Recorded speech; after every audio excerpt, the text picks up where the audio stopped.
Bonjour à tous, j'espère que vous allez bien. Aujourd'hui, dans cette vidéo, nous allons voir comment créer une application Streamlit basée sur un modèle de réseau de neurones performant pour la reconnaissance d'images d'animaux, à savoir buffalo, zebra, éléphant et rhino. Nous allons découvrir tout cela à travers plusieurs étapes depuis la préparation du modèle jusqu'au déploiement de l'application. Commençons tout d'abord pour la première étape, c'est l'implantation des bibliothèques nécessaires pour notre traitement de TensorFlow avec les réseaux de neurones. Donc, comme vous voyez, il y a la bibliothèque OSNeMPy, TensorFlow qui est la bibliothèque de base pour les réseaux de neurones et en utilisant Keras. Aussi, les paramètres pour indiquer les performances de votre modèle, matrice de confusion et la classification de report. Passons maintenant à la deuxième étape, c'est le chargement du dataset, où il y a la définition des différents chemins vers votre donnée, à savoir les données d'entraînement, de validation et de test. Aussi la définition de la taille d'image, 224 x 224 pixels, c'est une taille standard et adaptable pour les modèles de transfert en ligne. Pour batch size 32, c'est-à-dire le nombre d'images traitées à la fois. Autotune, juste pour optimiser la vitesse de chargement des images depuis les dossiers. Aussi, ici, définition de nombre de classes. Pour le nombre de classes 4, c'est-à-dire le type d'animaux, on a buffalo, rhino, elephant and zebra. Aussi, définition de le nombre d'itérations, c'est 64. Passons maintenant à la troisième étape, c'est pour la préparation des images pour l'entraînement de TensorFlow. C'est ça la fonction qui permet de charger les différents dossiers de validation d'entraînement et de test. Aussi, l'affectation automatique des labels, c'est-à-dire à chaque dossier, il nomme par exemple Buffalo, donc les images à l'intérieur de ce dossier va prendre comme classe Buffalo. Aussi, le shuffle juste pour l'entraînement et pour le prefetch et le catch, c'est pour l'optimisation de la vitesse de traitement et de chargement des images depuis les datasets. Comme vous voyez, il y a 4000, c'est ça le dossier d'entraînement, 200 le dossier de validation et 800 pour le dossier de test. Passons maintenant à la quatrième étape, c'est l'augmentation des données. Le but de cette étape, c'est juste enrichir le dataset qui permet de générer des variations artificielles des images d'entraînement. Par exemple, faire de routage, retournement, zoom par un angle, etc. afin de améliorer la robustesse du modèle et réduire le surapprentissage. C'est ça la fonction qui fait ça. Passons maintenant à la cinquième étape, c'est la création du modèle, c'est-à-dire la construction de l'architecture de votre modèle de réseau de neurones, c'est-à-dire combien de couches, quels sont les types de votre couche, le nombre de filtres, etc.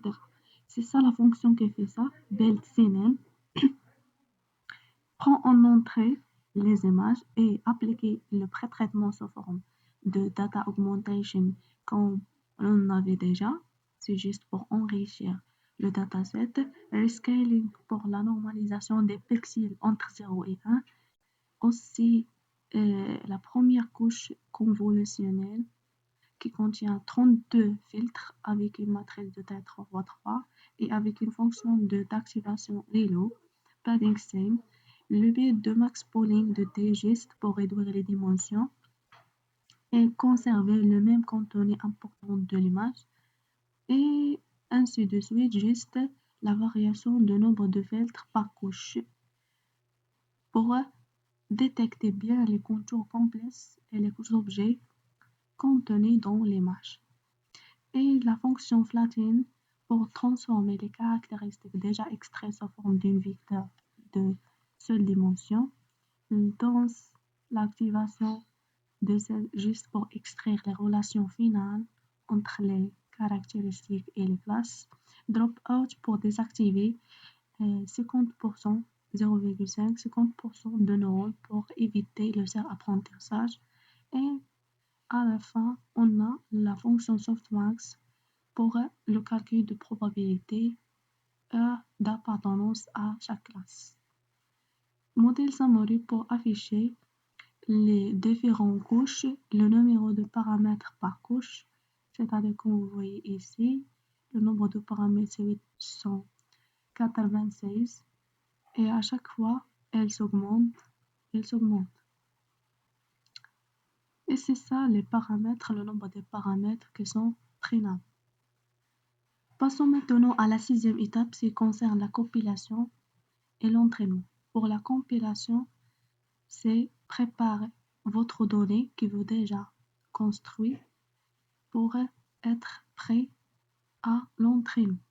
Donc, pour la fonction de compilation, il y a le choix de l'optimiseur, Adam, et comment votre modèle va ajuster les points, les coefficients, en utilisant le gradient descent. Ici, pour calculer ou préparer la fonction du coût, la fonction de perte, et surveiller l'accuracy à chaque époque. Pour la fonction d'entraînement, juste l'application de la méthode faite pour le train et validation.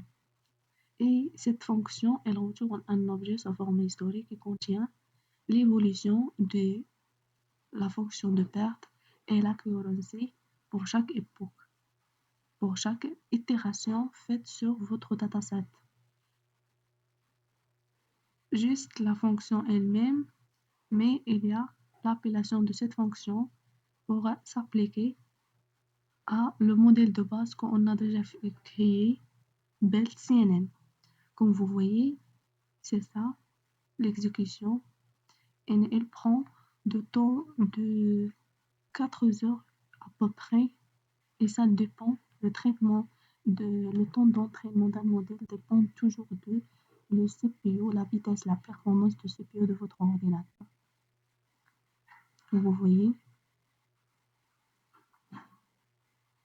Mais l'accuracy n'est pas juste arrivée à 1, juste 93.